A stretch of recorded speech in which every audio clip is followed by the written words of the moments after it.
Bismillahirrahmanirrahim. Assalamualaikum warahmatullahi wabarakatuh. Waalaikumsalam warahmatullahi Alladzi arsala rasulahu bil huda wa dinil haqq liyudhhirahu 'ala ad-dini kullihi wa kafa billahi shahida. Asyhadu an la ilaha illallah wahdahu la syarika lahu wa asyhadu anna Muhammadan 'abduhu wa rasuluhu la nabiyya ba'dahu. Insyaallah, alhamdulillah, jazakallah khairan katsiran, jazakumullah khairan katsiran kepada para sahabat Ajar ya, sahabat Ajar. Jadi yang sudah hadir di tempat ini, pertama-tamanya puji syukur kepada Allah Ta'ala yang telah mengumpulkan kita pada pagi hari ini ya, untuk sedikit banyak mengulas ya. Ini bukan hal yang baru ya, sekali lagi bukan hal yang baru. Jadi kita mengulas kembali, merefresh tentang hasanah atau keilmuan kita yang sudah disampaikan oleh para ulama-ulama yang ada di negara kita sendiri tentang membahas masalah panahan terutama. Nah, kemudian kami sampaikan juga semoga para penggiat panahan di Jawa Tengah ya, berarti ya, di Jawa Tengah ini kedepannya akan lebih meningkat lagi progres dari masalah skill ya kan, dan juga keilmuan. Nah, masalah keilmuan ini masya Allah sebenarnya di tempat ini banyak sekali ya para asatidz ya, yang sebenarnya dari keilmuan itu lebih fasih ya dalam hal ini. Tapi sekali lagi dalam mengulas hal ini dari segi keilmuan ini saya jujur menyampaikan bahwasanya tidak akan menyampaikan hal-hal seputaran keilmuan atau bahkan mungkin yang sudah kita pahami ya. Misalnya kalau kemarin-kemarin kita sering sekali mendengarkan atau mengulas atau bahkan melihat ya YouTube ya, channel-channel atau bahkan video-video daripada ulama-ulama kita yang sudah membahas tentang panahan, terutama mungkin yang sudah mungkin favorit dan enggak asing di telinga seperti Habib Qori seperti itu. Nah, itu sebenarnya sudah mencukupi daripada keilmuan kita ya, dari untuk panahan. Nah, akan tetapi ternyata ini fenomena yang terjadi di kegiatan panahan kita sendiri, terutama di Horsbo ini, ternyata walaupun sudah disampaikan, videonya sudah tersebar ya, bahkan bisa ditonton dimanapun, ibarat kata udah nggak perlu bikin seminar kan gitu ya. Jadi makanya kemarin ketika disampaikan sama panitia, nanti ini kita gimana nih Kang, perlu CV apa segala macam, jangan terlalu formal loh. Udah yang bahasa-bahasa yang umum aja, yang santai. Jadi nanti kita pembahasannya insyaallah akan lebih fokus kepada hal yang berkenaan dengan teknis ya, atau teknik, dimana selama ini sebenarnya makanya sudah banyak video yang tersebar, banyak keilmuan yang sudah kita terima, bahkan mungkin buku-bukunya yang sudah dicetak ya, ribuan eksemplar lah atau buku ini, tapi ternyata masih banyak yang belum bisa memahami tentang isi buku tersebut. Nah, oleh karena itu di kesempatan kali ini atas amanah yang disampaikan oleh panitia diberikan kepada saya lebih fokus untuk membahas tentang aplikasi teknik ya. Aplikasi teknik yang harus kita pakai ya, atau bahkan mungkin kita sudah ada komunitas dan harus mengajar di pemanah-pemanah pemula. Nah, ini yang menjadi fokus kita kali ini. Kenapa? Karena disinilah insya Allah, dan materi-materi yang insya Allah akan kami sampaikan ini sudah dicoba kita sampaikan juga di beberapa kali kesempatan. Nah, di situ ternyata memang masih banyak teman-teman itu yang masih belum memahami. Jadi mungkin Allah alam, karena keilmuannya kan kalau kita lihat dari bukunya aja, ilmunya itu banyak kan gitu. Nah, sehingga ketika ilmunya itu udah dibuahnya ini dipahami atau mungkin dibaca atau dimengerti, ini ada part-part yang hilang yang kemudian sekedar dapat wawasannya, keilmuannya, tapi poin terpenting daripada memanah untuk akurasi, untuk akurat, nah ini yang malah justru miss di sini. Nah, disinilah saya berusaha untuk sekali lagi kesekian kalinya untuk masalah apa ya istilahnya, kalau di sini sekarang ada materi jagung ini ini menjadi fokus saya untuk bisa memperbaiki, insya Allah paling tidak mengarahkan ke teman-teman bagaimana sih memanah dengan akurasi yang bagus? Bagaimana sih kita memanah itu dengan sikap yang bagus itu seperti apa? Terus hal-hal apa yang kita harus perhatikan kan gitu? Karena kadang mesti masih banyak. Ya. Saya latihan tuh, masya Allah, jarak 70 meter dan tujuan apa 5 itu masuk kan gitu. Pas turnamen satu aja udah ada yang masuk. Jadi hal-hal yang seperti ini kan sangat-sangat simpel sebenarnya, tapi juga membingungkan. Sing salah saja nih lapangannya apa? Kan gitu. Akhirnya banyak yang disalahkan, ya, banyak yang harus dikoreksi. Padahal tanpa kita mengoreksi kondisi, tanpa kita mengoreksi peralatan, sebenarnya kita bisa memaksimalkannya. Nah, disinilah nanti akan kita bahas. Nah, di sini tadi sebentar saya ngobrol dengan beberapa dari antum sekalian. Ternyata kan juga ini masya Allah ya, paling belakang ini biasanya ini yang just saya kalah loh Pak sama beliau loh Pak. Harusnya beliau yang sini saya endorse ya. Jadi masih banyak dari teman-teman yang sudah expert lah kalau kita katakan di dalam panah, atau paling tidak udah lama ya di panahan ini. Tapi semalam kita sempat ngobrol sebentar Pak ya. Iya, saya ini loh udah mana kayaknya kok udah tahunan, tapi enggak, progresnya enggak ada. Nah, ini jadi fokusnya. Nah, oleh karena itu, insya Allah materi ini sudah pernah kami sampaikan di beberapa kesempatan juga semacam kegiatan kita pada pagi hari ini. Dan kemudian ternyata poin-poin inilah dari sekian banyak poin-poin yang disampaikan terdahulu, sebenarnya uji coba kan, beberapa materi kita bahas. Nah, ini yang paling penting ternyata yang sudah kita ambil untuk dijadikan materi untuk di setiap kesempatan kan seperti itu. Nah, tapi ternyata apa yang akan kita sampaikan nanti di sini ini adalah justru lebih ke basicnya lagi. Basicnya lagi bagaimana kita memanah itu sendiri, ya kan? Sikap memanah atau bahkan mungkin bagaimana teknik kita di awalnya. Jadi kita fokusnya di situ. Termasuk yang paling penting nanti adalah di aiming ya, atau di nador, atau kita melihat ya, kalau di dalam rukun manah itu salah satu kan nador, ada aiming. Nah, aiming inilah termasuk poin daripada yang akan kita sampaikan di sini. Nah, tentunya nanti di sini sebenarnya malah kita nanti akan lebih banyak prakteknya sebenarnya. Ya, bukan hanya materi, karena kalau materi sekali lagi ini sudah banyak disampaikan oleh pembicara, sudah banyak dibukukan, ditulis juga sudah banyak. Tapi aplikasi terhadap apa yang sudah keilmuan tersebut, nah ini yang seringkali teman-teman masih bingung ya. Padahal sudah disampaikan.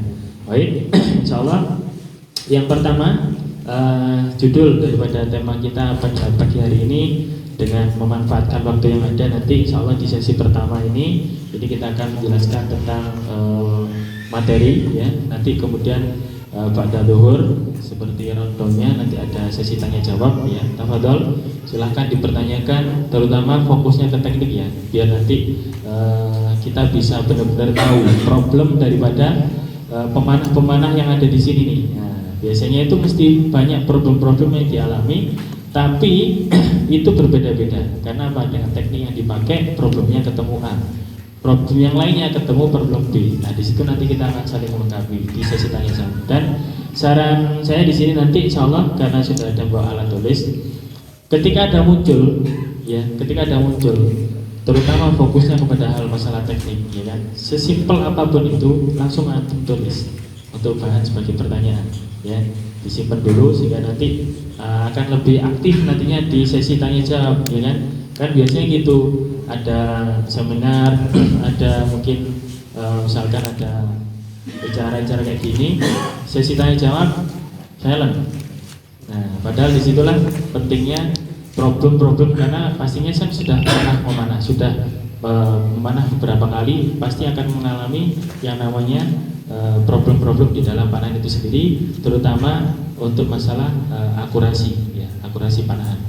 Baik, bismillah, kita akan mulai. Jadi dalam hal ini saya memilih tema ini karena disinilah yang sering banyak dijadikan sebagai problem oleh teman-teman pemanah, yaitu yang berkenaan dengan dasar ya, dan kemudian cabang dan juga penyempurnaannya dalam ilmu panahan ya. Jadi seperti itu. Dan inilah nanti akan kita maksimalkan dengan memahami hal-hal. Baik, berikutnya. Baik, yang pertama ya, yang pertama kita memegang busur ya, atau koptoh ya, di bagian handle ini. Di bagian handle ini kita memiliki banyak sekali teknik dari para imam panahan yang pada akhirnya kita memilih terkadang itu masih banyak ada yang kesalahan di dalam memegang busur itu sendiri, sehingga kemudian kita bisa sampai melukai kita sendiri, ya kan? Karena apa? Posisi handling kita ini terlalu merapat dengan string, misalkan seperti itu, ya kan? Sehingga ketika narik kita lepas sering kejepret. Nah, kemudian kita pakai, ada yang pakai arm guard, ya kan, di lengannya, bahkan ada yang pakai glove di tangan kirinya, kan begitu. Sedangkan di pemanah-pemanah yang sudah kami ikuti untuk pelatihannya, salah satunya di panahan Mamluk waktu pelatihan di Temboro itu, teman-teman rata-rata kan waktu awal-awal dulu panahan mesti gitu, safety-nya full kan gitu. Bahkan menjadi salah satu regulasi aturan di dalam kegiatan panahan atau pelatihan di mana safety first kan, seperti itu. Sehingga semuanya harus dilengkapi, sampai topeng, sampai apa, baju harus aman semuanya kan gitu, kerukupan, berukut. Tapi ketika kami mengikuti pelatihan Mamluk tersebut, dimarahin kita. Copot sarungnya, dicopot, argannya copot. Tapi kita ngelihatnya gambar itu kan kemana zaman dulu kan kayak di TV-TV itu loh, kan keren gitu kan ya. Nah, itu kan di TV. Realitanya mana ada orang nyiapin kayak gitu, kan gitu. Nah ternyata, disitulah ilmu kemudian masuk. Alhamdulillah ternyata kita tanpa menggunakan yang dikatakan teman-teman safety itu pun malah kita safety dengan cara teknik tersebut. Nah, seperti itu. Dan itu teknik tersebut adalah safety-nya. Jadi bukan dari peralatan tambahannya, tapi dari teknik itu sendiri termasuk adalah safety-nya. Ya, seperti itu. Baik. Untuk memegang busur, banyak sekali dari teknik-teknik para imam panahan yang sudah dijelaskan juga, bahwasanya ada cara nge-grip ya, cara nge-grip di handle busur ini ya. Kita bisa melihat ada yang, jadi ini kan ada ruas jari nih, di kita kan ada ruas jari ya, ada satu, ruas kedua, ruas ketiga. Nah, kurang lebih di dalam para keilmuan para hasanah, para imam panahan itu disebutkan para Imam Hashim, ya kan, termasuk Ishaq Ar-Raqi, ya kan, Thohir Al-Balqi. Ini kurang lebih handlingnya itu ada di sini untuk posisi busurnya, ya kan. Jadi kita taruh handle-nya itu ada di ruas-ruas, 3 ruas ini, ya kan. Jadi kita letakkan di atasnya.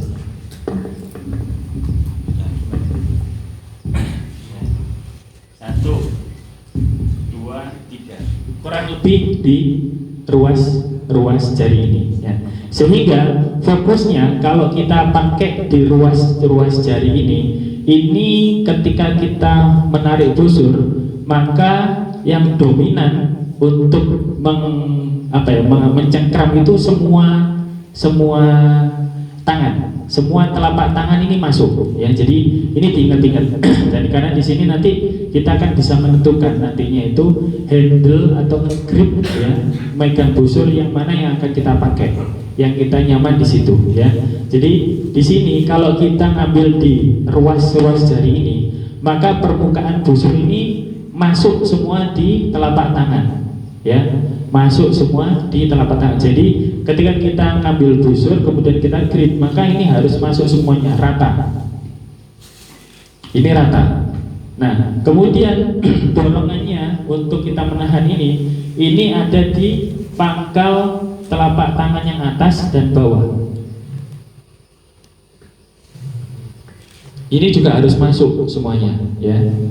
Ini harus masuk, sehingga handlingnya itu nge-gripnya kita seperti ini. Ya, ini memang kelihatannya memang simple, ya. Tapi ini akan bertahap, akan kita pahamkan bahwasanya handling inilah yang akan kita sesuaikan nantinya untuk kebutuhan kita, ya. Nah, dengan handling seperti ini, dengan grip seperti ini, maka ini yang disarankan, yang termasuk yang diterjemahkan oleh Habib Qorib di buku-bukunya itu, ini termasuk salah satu yang 3 jari, ya, yang harus dicengkram, ya, yang harus dicengkram sehingga masuk semuanya di handle-nya seperti ini, ya. Ini saya simpulkan saja karena dari sekian ulasan tentang bagaimana cara memegang busurnya Imam Hashim, kemudian Ishaq Araf, kemudian yang lainnya, itu ada kesimpulan terakhir bahwasanya ini adalah salah satu cara memegang busur yang terbaik menurut para imam panahan, ya. Nah, untuk handle-nya ini kita ada 2 saja sebenarnya. Jadi kita simpelkan saja, kita rangkum saja. Yang pertama seperti ini. Jadi semuanya ini masuk, dan termasuk yang 3 jari ini yang akan mencengkram busur itu sendiri. Jadi ini benar-benar dicengkram, ya. Ini yang pertama untuk memegang busur. Nah, kemudian dan kemudian ini salah satunya sebenarnya untuk handle yang cocoknya itu adalah jenis busur-busur yang dia itu sedikit agak bulat, ya, atau mendekati kotak atau bulat sekalian. Ini handle yang cocok, handling seperti ini, ya. Handle seperti ini yang cocok itu seperti busur-busur Turkis barangkali, ya, atau mungkin ada Turkis yang agak, kalau Okjubaba itu kan kecil. Nah, kayak yang fake itu kan, yang jenis model Turkis itu kan dia agak gede, ya. Jadi handlingnya itu yang cocok seperti ini. Jadi semuanya merapat, ya. Nah, inilah yang sering sekali sama teman-teman dahulu langsung diambil untuk handling semua busur. Padahal ternyata masih ada cara handling yang opsional, yang di luar yang ini. Apa itu? Yaitu yang kedua, ya. Yang kedua ini posisi busurnya itu bukan sejajar atau bukan rata dengan tangan kita, ya, tapi lebih condong miring posisinya. Nah, miringnya ini dia letaknya ada di telapak tangan yang tengah, ya.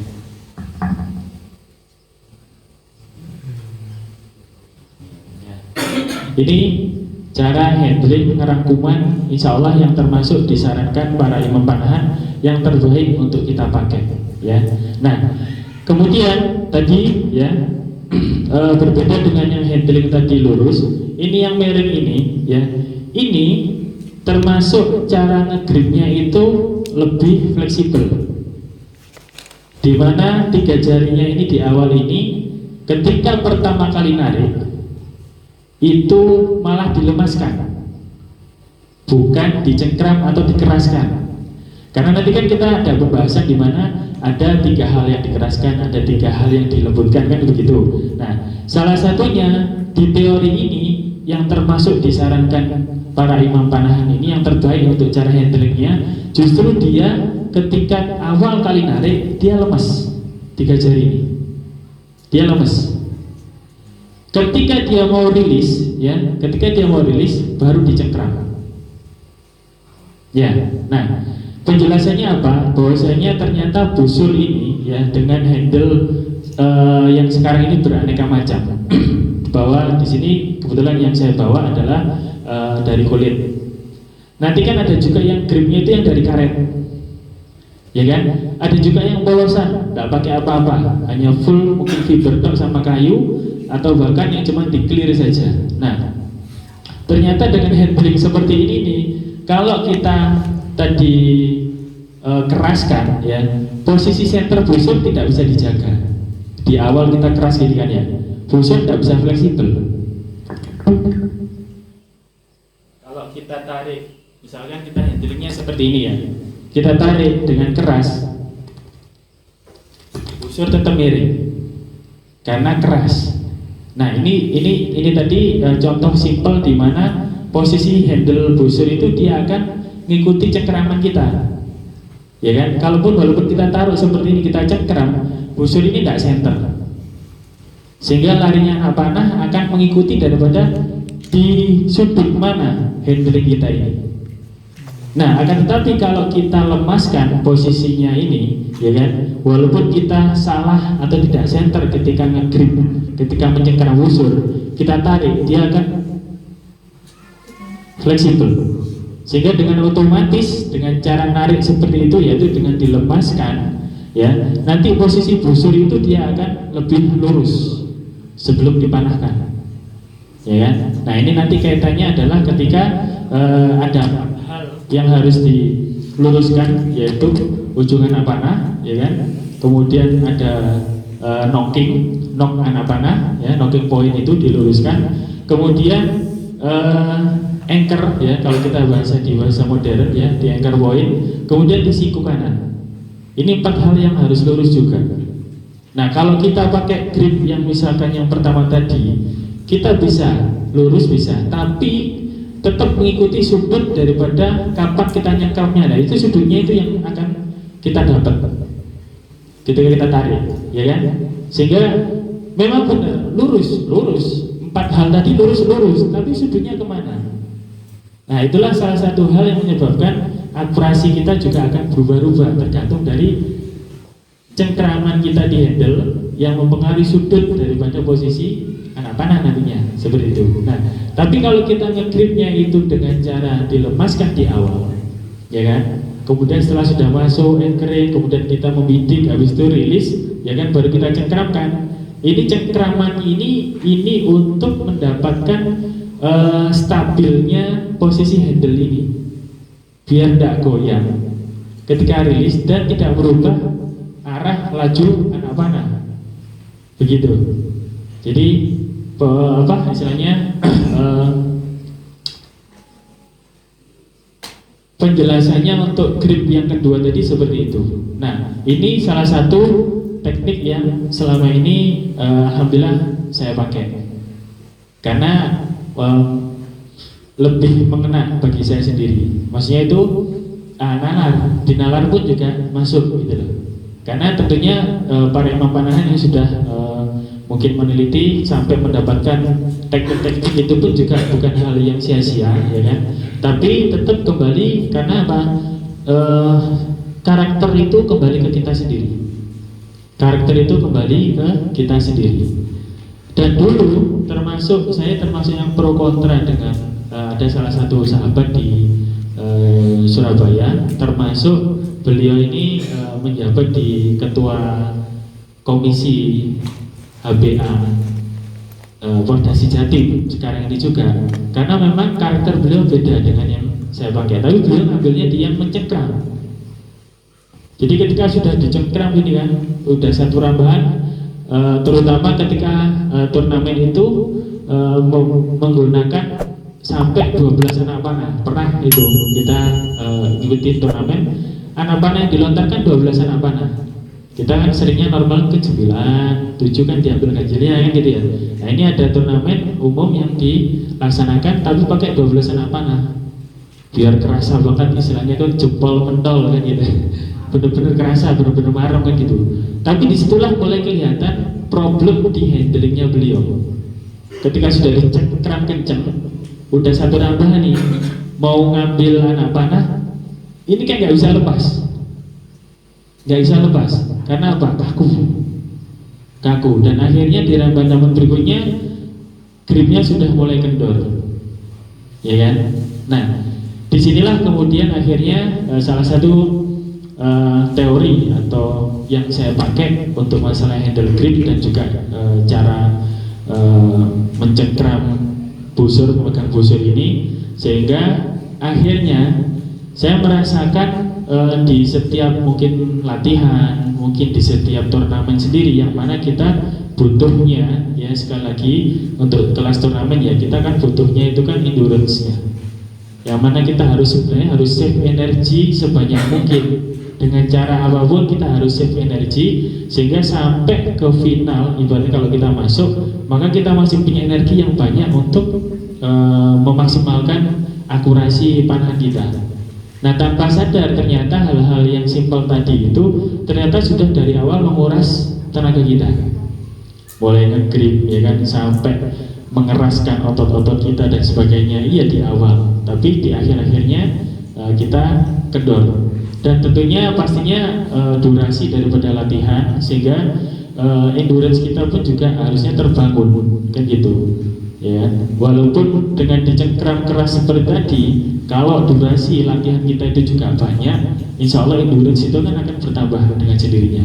Sampai akhir turnamen, sampai mau tambahan lagi pun insya Allah akan bertambah ya. Tapi ternyata saat ini nih, sekarang ini level ya, kalau boleh dibilang level kita pemanah di Indonesia ini masih belum kelihatan yang sampai fokus seperti itu. Pagi latihan, siang latihan, sore latihan, malam latihan untuk mendapatkan endurance yang sangat bagus. Itu belum ada. Jujur saya katakan sampai sejauh ini saya belum menemukan teman-teman yang seperti itu. Karena apa? Mungkin khawatir nanti disebut, wah ini dino-dino mana? Hasilnya sama ini kerjanya apa sih? Kerjanya mana ya? Kerjanya mana ya? Kok, ya kan?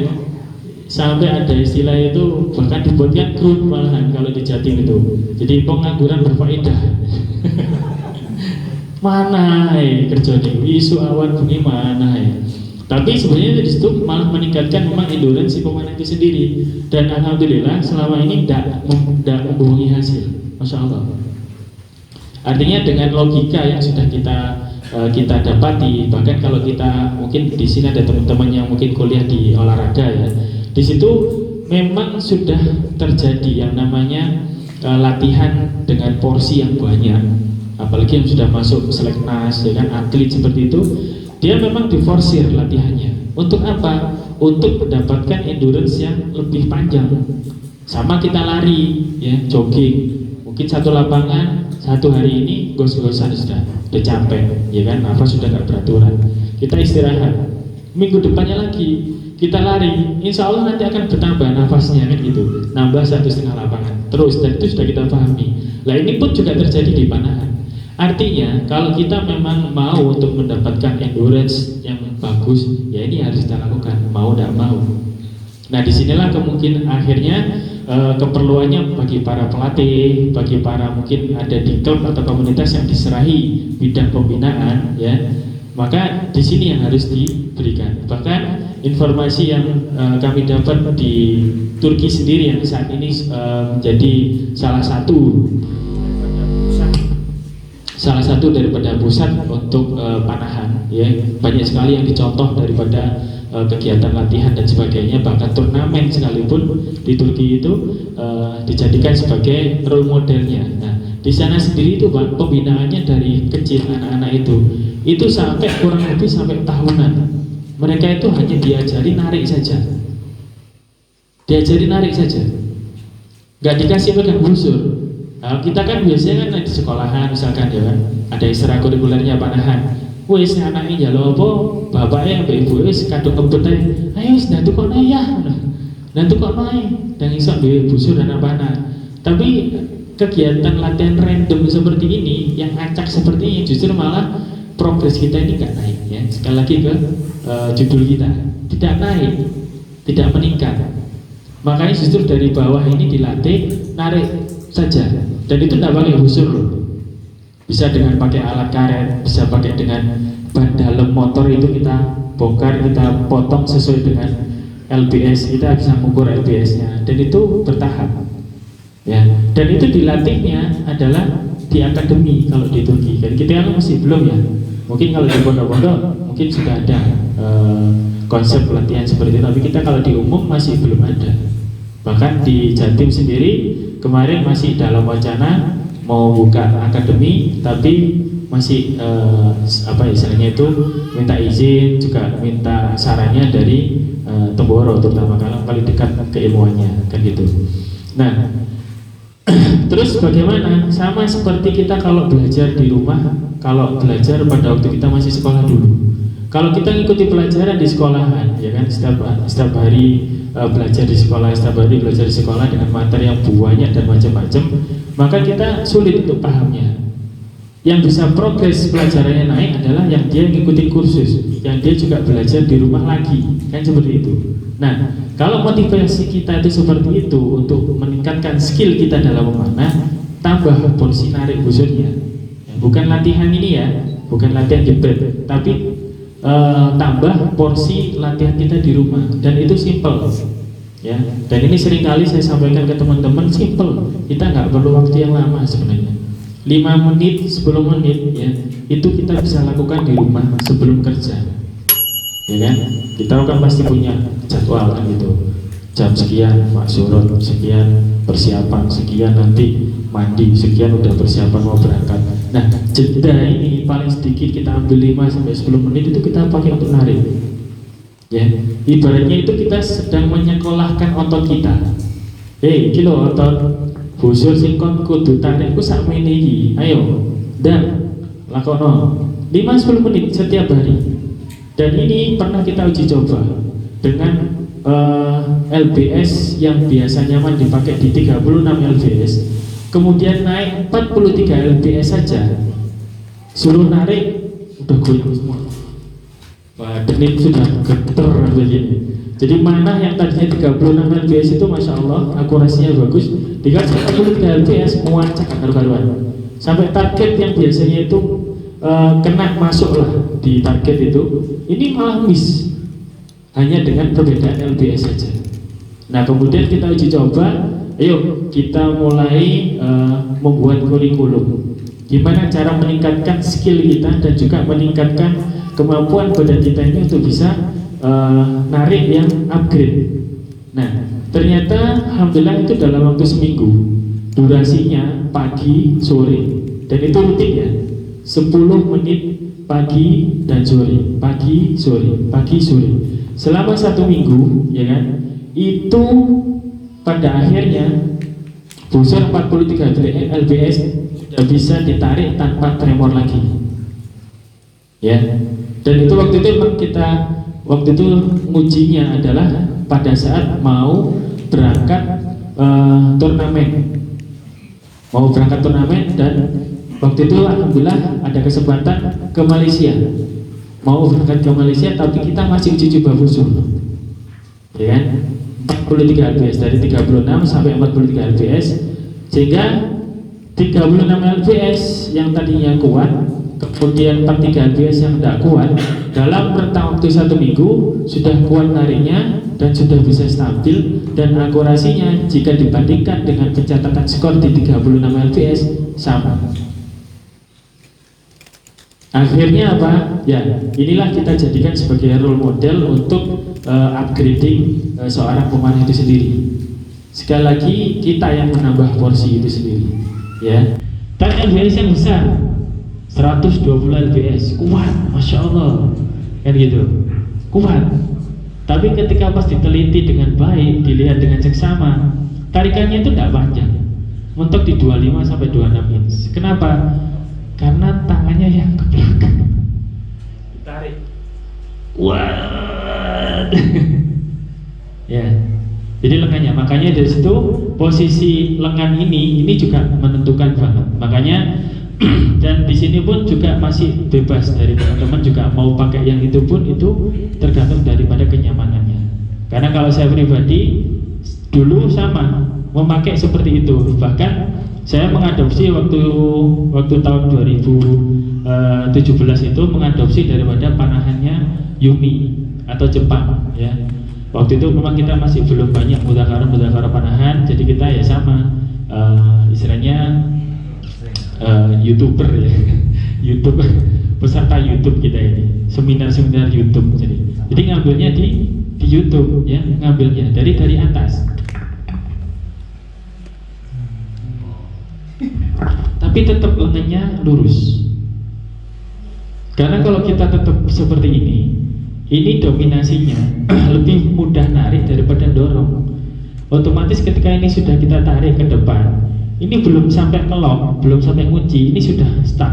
Karena kita nggak bisa lagi dorong, kecuali kita sudah memang nyaman di busur LBS itu. Tapi seringnya itu ini belum sampai kelok, sehingga kalau kita perhatikan suruh nahan 5 detik gitu ya, anak panah nanti akan maju mundur.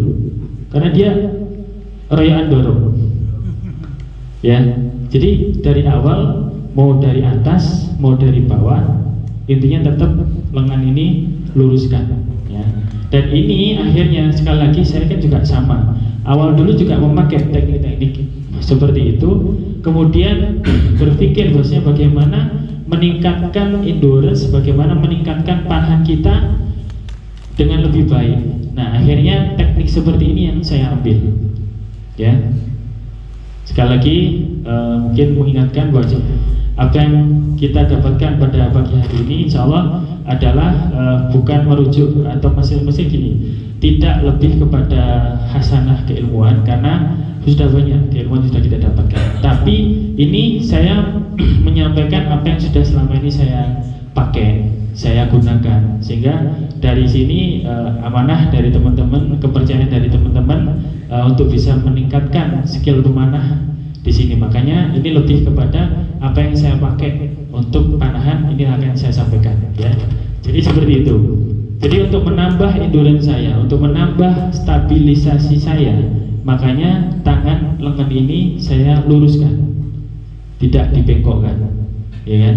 Mulai dari bawah itu juga sama, tetap lengannya lurus. Dari depan dulu sini baru ngambil, ya. Nah, kemarin kan kita sempat juga di Lamongan ketemu teman-teman MAJ juga, nah itu juga sering saya praktekkan juga, sehingga ada yang video dan sebagainya untuk bahan, ya monggo silahkan. Itu termasuk dari atas pun juga sama. Yang penting nariknya jangan dari sini ditarik langsung, jangan. Setelah dari sini baru tarik, ya. Karena salah satu yang menjadi safety-nya di panahan adalah kita kan tidak boleh tarik ketika posisi di atas.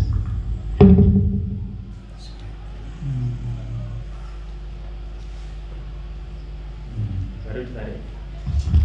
Ya, oke. Ini kita bahas tentang masalah handle ya. Insya Allah nanti sambil berjalan, insya Allah monggo kalau misalkan ada yang suatu saat setelah selesai dari kegiatan ini mungkin masih banyak yang ingin menanyakan dan lain-lainnya, saya persilakan ya. Nanti kontak bisa dari panitia. Oke ya. Jadi seperti itu untuk masalah handling dulu ya. Dan juga alasan-alasan kenapa handle yang seperti ini yang saya pilih, dan yang saya pilih adalah yang posisi miring. Ya, jadi posisi miring saya ambil. Karena apa? Karena masuk di logika saya masuk bahwasanya ketika narik ini lemes, sehingga apa? Ketika kita tarik busur ini dia akan otomatis lurus. Nah, ini kemudian pada akhirnya seringkali diklaim atau bahkan dituduhkan atau bahkan misalnya, wah ini Kang Irul manahe kok kayak mau modern ya. Kalau di standar Bu itu kan dia pakai sling ya, tali sling gitu kan, tali untuk menjaga biar ketika follow through busur tidak jatuh kan begitu. Nah, yang diprioritaskan itu kan cuma handle di sini aja, ya kan? Kan gini di standar Bu atau busur modern, ya kan? Berbu Ringkov itu seperti ini, sehingga ya karena kita taunya modern, akurasi bagus, teknik seperti itu. Tapi ternyata ini sudah dibahas oleh para imam panahan terlebih dahulu. Mencengkram, ya kan? Full itu salah satu teknik madhab. Kemudian ada yang dilemaskan dulu, sama seperti yang dipakai oleh standar Bu, Berbu dan Ringkov. Sehingga kalau boleh saya sampaikan di sini adalah kita ini tidak niru modern. Modern yang niru tradisional, coba itu. Suara ini kalau liri-liri. Ya, modern karena bagaimanapun yang namanya modern itu pengembangan daripada tradisional. Wes itu sudah jelas. Jangan sampai kita lagi kemudian salah paham mengatakan ya kita ini niru modern. Jangan. Justru modern mengembangkan. Hanya kalau di modern itu busur-busur Berbu, standar Bu ataupun Ringkov, mereka menambahi peralatan. Mereka mengambil peralatan untuk mendapatkan akurasi, untuk mendapatkan stabil, untuk mendapatkan dorongan yang pas. Itu mereka menambah alat. Nah kita nggak pakai alat, kan gitu. Nanti kita akan ulas lagi tentang busur atau peralatan di standar atau di modern. Yang itu ternyata kita sudah dapat sebenarnya. Itulah kenapa pengembangannya. Oke, jadi untuk handling ini dua teknik ini yang kemudian saya ambil karena apa? Karena ini adalah teknik yang pada akhirnya kalau kita baca buku kembali ya, baca buku kembali di tulisan Al-Bukhari itu terjemahan dan juga rangkuman beliau, bahwasanya dua teknik inilah yang salah satunya disarankan oleh para ulama untuk dipakai oleh pemanah karena alasan-alasan itu ya. Oke, mohon untuk disimpan kalau misalnya ada pertanyaan. Kemudian yang kedua, ini kita masuk ke penguncian ya, penguncian. Ya, boleh di gambar-gambarnya boleh. Nah, banyaklah kalau kita dari penguncian bisa di slide lagi saya sampai gambarnya nanti dia di jeda 5 detik baru ganti gambar yang lain biar bisa dilihat teman-teman yang lain juga. Ini tetap pakai tam ini ya, nariknya ya, pakai tam tetap. Ya, ini juga pakai tam, tapi bukan nanti satanis lagi. Ya, ini juga pakai tam, tetap nariknya.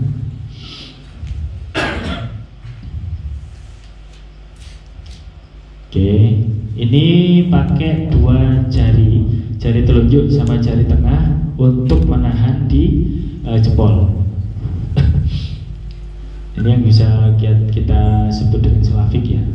Oke, baik. Kita fokus ke tam penguncian ya, di penguncian. Nah, dari sekian banyak penguncian, bahkan ada kode-kodenya itu, ya kan? Saya kembali merangkum bahwasanya yang terbaik pilihan daripada para imam panahan adalah teknik yang kita sebut dengan teknik 62 sama 69 di awal, gambar awal, ya.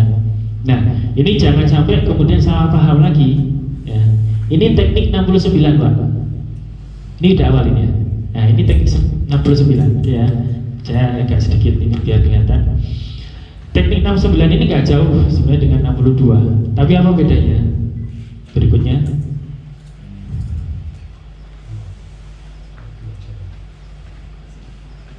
Di paling awal nggak ada sih.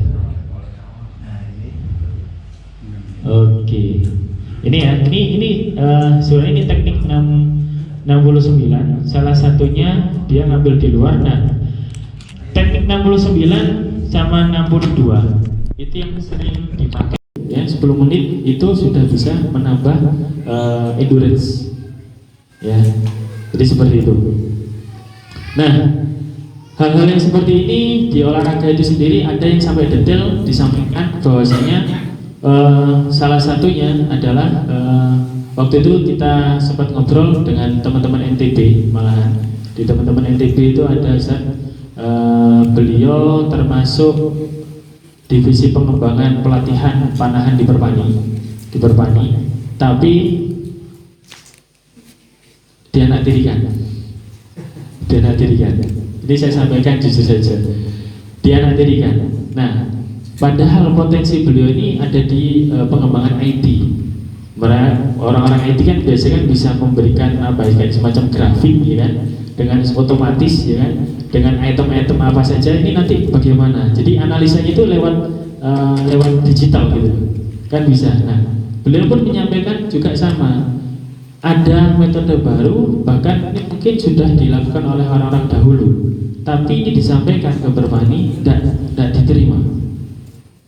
Kemudian malah dianaktirikan, pada akhirnya sekarang alhamdulillah beliau masuk di tradisional horsebu, dan masya Allah perkembangannya lewat turnamen, lewat latihan yang beliau sampaikan itu sangat-sangat berguna sekali bagi teman-teman. Apa itu? Yaitu beliau pakai presentasi. Jadi begini, ketika kita latihan ya, dan itu beliau sampaikan mulai dari bawah ya, mulai dari handle tadi, ya kan, grip tadi, narik, kemudian, nah di situ disampaikan bahwasanya ketika kita narik dengan elevasi yang tinggi, tidak kuat, teruskan dulu sampai benar-benar kita udah nggak kuat narik, taruh. Nah, efeknya setelah itu nanti kan ada kayak otot ini mengembang karena sudah jarang setelah narik busur yang lebih berat. Nah, setelah itu biarkan dulu, tidak usah narik busur dulu sampai di titik 70%, ya, itu sudah mulai pemulihan. Ibaratnya jarum itu sudah berkurang. Nah setelah itu dihajar lagi dengan narik busur lagi dengan LBH yang sama. Nah di situ beliau menyampaikan di ilmu olahraganya itu bahwasanya di sisi inilah otot itu akan cepat berkembangnya. Cepat berkembang. Kalau tadi saya sampaikan tadi pagi sore itu lama tapi durasinya. Tapi kalau yang ini sebelum masuk ke fase pemulihan otot langsung dihajar lagi sampai maksimal. Terus seperti itu. Nah itu bisa mempercepat juga untuk kita upgrade LBS ya. Itu catatan tersendiri insyaallah. Oke. Baik, kita masuk ke berikutnya ya. Jadi untuk handling tadi ya sekali lagi untuk yang kedua adalah kita memasang handling ini miring ya, miring dari telapak tangan kita ya. Kemudian cara tarikannya adalah pertama itu lemas. Ketika rilis baru dicengkram. Fungsinya untuk apa? Untuk biar tidak ada tremor di busur sehingga laju anak panah tetap lurus. Dan biasanya handling seperti ini itu biasanya dipakai untuk busur-busur yang jenis-jenis kotak. Jenis-jenis kotak. Jenis-jenis yang mungkin agak sedikit bulat tapi tetap mengarahnya ke kotak ya. Karena apa? Karena dominasi daripada strength atau yang terkena dari teknik ini itu lebih banyak ke telapak tangan bawah. Kalau yang tadi kan dua-duanya telapak tangan atas sama bawah ini tetap dorongannya imbang atau terkena handle-nya imbang. Tapi kalau ini dia lebih condong yang bawah, ya kan? Telapak tangan yang bawah ini lebih dominan, dia kena handle-nya. Nah, nanti satanis lagi. Ya, ini juga pakai tam, tetap nariknya.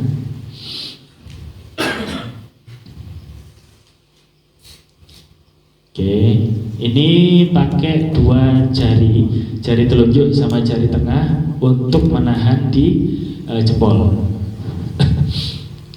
Ini yang bisa kita sebut dengan Slavik ya. Oke, baik. Kita fokus ke tam penguncian ya, di penguncian. Nah, dari sekian banyak penguncian, bahkan ada kode-kodenya itu, ya kan? Saya kembali merangkum bahwasanya yang terbaik pilihan daripada para imam panahan adalah teknik yang kita sebut dengan teknik 62 sama 69 di awal, gambar awal, ya.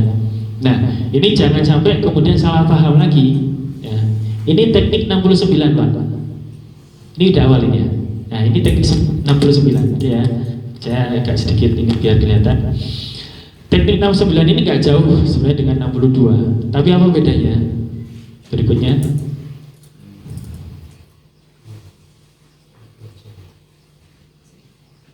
Di paling awal nggak ada saya. Oke, ini ya, ini sebenarnya ini teknik 69. Salah satunya dia ngambil di luar. Nah, teknik 69 sama 62 itu yang sering dipakai oleh pemanah. Karena apa? Karena salah satunya yang disarankan, ya, dan juga termasuk teknik yang secara kesepakatan ulama imam panahan itulah terbaik yang dipakai. Tetapi ya catatannya adalah tetap jika kita bisa menguasai semua teknik yang tadi macam-macam tadi ya, kalau bisa itu akan lebih baik. Kenapa? Karena dalam kondisi tertentu kita akan menggunakannya, pasti akan menggunakannya. Tapi untuk rekomendasi teknik adalah teknik ini yaitu 69 dan 62. Nah, perbedaannya apa? 69 62 ini hanya ada di cengkeraman 3 jari. Sekali lagi kita akan kembali mengulas tentang masalah 3 hal yang dirapatkan, dikeraskan. Nah, kan ada juga termasuk 3 jari di sini dikeraskan. Nah, teknik 69 ini lebih condong agak lemes. Jadi dia tidak dicengkeram tapi di sini. Nah, ini 62 seperti ini. Ya, ini yang dikeraskan. Benar-benar dikeraskan. 69 hanya seperti ini saja. Ya, 69. Nah ini yang update paling terbaru saya sampaikan waktu ngobrol sama Akhi Galih ini ya, teman diri dari rombongan dari Surabaya. Ada yang sudah boleh dibilang sekarang sudah sedang naik daun dalam hal skill, kemampuan dan sebagainya, karena sering juga. Nah, termasuk ada video saya di folder, ada videonya Kang waktu kita sama Kang Iwan.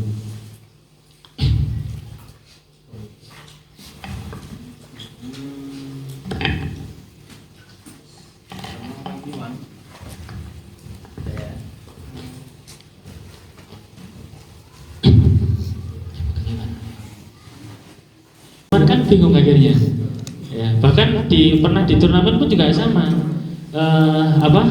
Sama ketika turnamen saya juga ikut serta, pas beliau juga ada, saya pun di situ kalah gitu loh. Nah, akhirnya apa, ini teknik-teknik yang pada akhirnya teman-teman itu sudah pakai teknik yang nyaman bagi mereka, kemudian tertarik dengan teknik yang lainnya, padahal itu sudah dibahas banyak sekali di Mudzakarah ya, Habib Qori, kemudian di buku-bukunya pun juga ditulis seperti itu, ya kan? Nah, jadi oleh karena itu teknik 62 dan 69 ini lebih dominan sebenarnya dipakai. Nah, teknik 62 ya, yang mencengkram ini biasanya dipakai teman-teman yang menggunakan tamring. Kalau teman-teman pakai tamring, mesti pakainya itu digenggam kepalanya, benar nggak nih? Karena apa? Kalau nggak gitu, khawatir lepas. Makanya posisinya itu sudut. Jadi posisinya itu sudut, ya kan? Posisinya sudut. Nah, sedangkan untuk yang 69 ini, ya, itu seringnya itu dipakai teman-teman yang pakainya thumb glove sebenarnya. Thumb glove. Nah, di sini sebenarnya kita bisa kombinasi, ya, untuk teknik ini. Ketika kita menarik awal, ya, itu pakai 69. Pakai 69 ketika narik. Kenapa? Kita butuh agar knock point ya, atau string yang kita tarik itu tidak terlalu kecengkram. Karena kalau dari awal kita sudah mencengkram, ini ikutin saya. Nah, sekarang kenapa mencengkram ini salah satu termasuk daripada 3 hal yang harus dikeraskan. Karena itu untuk menambah kekuatan kita di dalam narik busur sebenarnya. Kalau kita narik busur, kalau sudah turnamen panjang gitu ya, kemudian kita narik busur udah gak kuat misalkan. Nah, dengan dicengkram keras ini menambah power. Ya, ini pengalaman, jadi nanti bisa diikuti. Jadi bukan hanya sekedar kita mengeraskan, tapi fungsi daripada mengeraskan ini adalah kita menambah power. Kalau nggak percaya nanti antum sekalian, monggo latihan sampai benar-benar capek jempolnya ini ya, sampai jempol capek. Narik itu sudah kayak aduh gimana gitu kan. Nah, itu antum tarik, tapi ini antum cengkram bagian 3 jari ini. Nanti akan terasa semacam ada kayak semacam tambahan energi atau kekuatan kita untuk narik busur tersebut. Jadi fungsinya seperti itu. Nah, kemudian untuk mengkombinasikan, makanya seperti teknik ini bukan mutlak, sekali lagi fleksibel. Dan itu yang disampaikan oleh Habib Qori juga sama. Ketika ada pertanyaan tentang teknik mana yang terbaik, teknik mana yang bagus, teknik mana yang akan disarankan, apa sih? Maafkan gitu. Kata beliau, maafkan. Tafadhol, yang nyaman antum mana? Kalau antum bisa kombinasi. Ya. Bahkan para imam terdahulu itu mengambil imam pokok, ilmu imam dari yang pokok-pokok itu kemudian dipakai, muncullah madhab baru. Kombinasi. Termasuk yang sekarang ini istilahnya itu yang kita pahami si Qasmi Mihe, ya. Qasmi Mihe ini pasti insya Allah paham teman-teman yang biasa di Manahan. Beliau ini mengambil intisari daripada keilmuan panjang Islam, karena beliau bukan orang Islam, ya. Mengambil daripada intisari daripada keilmuan panjang Islam, dikombin sama beliau. Sehingga apa? Ya akhirnya dia punya teknik tersendiri, ya, ciri khas. Itu. Makanya ketika dulu sempat ada salah paham, ketika beliau ada pelatihan waktu itu di Malaysia dengan menggunakan teknik kombinasinya beliau, terus di saat yang hampir bersamaan menjelaskan tentang teknik mamluk yang dipakai, karena konsentrasinya di teknik mamluknya, ya kan? Sampai semua yang dipakai oleh Qasmi Mihe dianggap itu mamluk. Nah akhirnya ketika tadi yang saya katakan ada orang dari Turki sendiri, dari keturunan Mamluk sendiri dihadirkan di Indonesia, dikoreksi, ini bukan quiver Mamluk. Quiver Mamluk itu di belakang gitu. Nah ini salah paham. Makanya kita harus mengerti bahwasanya ternyata teknik-teknik yang dapatnya kita peroleh ini bisa kita kombinasi.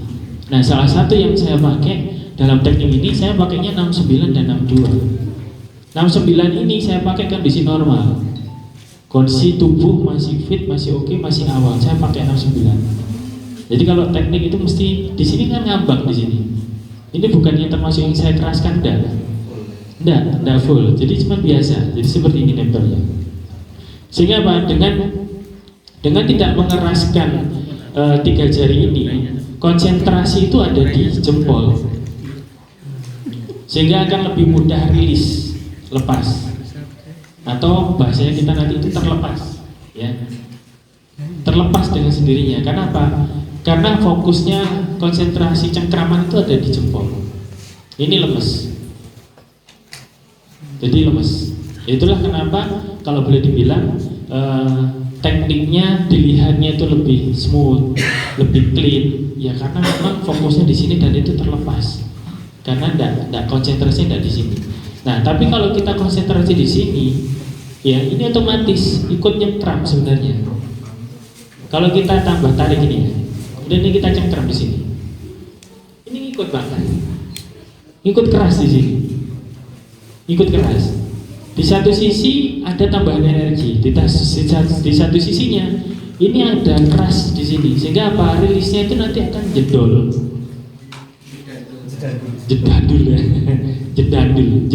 karena ikut keras. Nah oleh karena itu kemudian di sini akhirnya saya pahami seperti itu. Akhirnya saya narik itu pertama pakai 69 nariknya. Ya. Kemudian saya coba pun pakai tamprik juga masih bisa. Cuman jujur selama ini saya belum bisa pakai turnamen kalau pakai tamprik, karena ketika saya kombinasi atau saya coba untuk latihan ya kan, akurasinya saya masih bagus di pakai tamprik atau bahkan tidak pakai sama sekali. Saya masih bagus di situ daripada pakai tamprik. Tapi tetap berlatih sampai nantinya kedepannya saya kepinginnya kalau akurasi ketika pakai tamprik itu juga menyamai daripada yang saya pakai tamprik, baru akan saya ganti ketika masuk turnamen. Tapi kalau misalkan tidak turnamen ya tidak pakai tampriknya, tetap simpenan di rumah. Saya ada 15 tamprik dengan berbagai macam model. Saya cuma dipakai latihan aja di rumah santai, pakai LBS yang ringan-ringan untuk mencapai form yang bagus, ya. Oke, kita kembali ke teknik. Jadi ini 69, ya kan? Teknik 69. Nah, kemudian berikutnya untuk ketika pas waktu sudah endurance ya. Kalau boleh dibilang kemarin kemarin kita pas waktu di Solo kan ya, di Lamongan.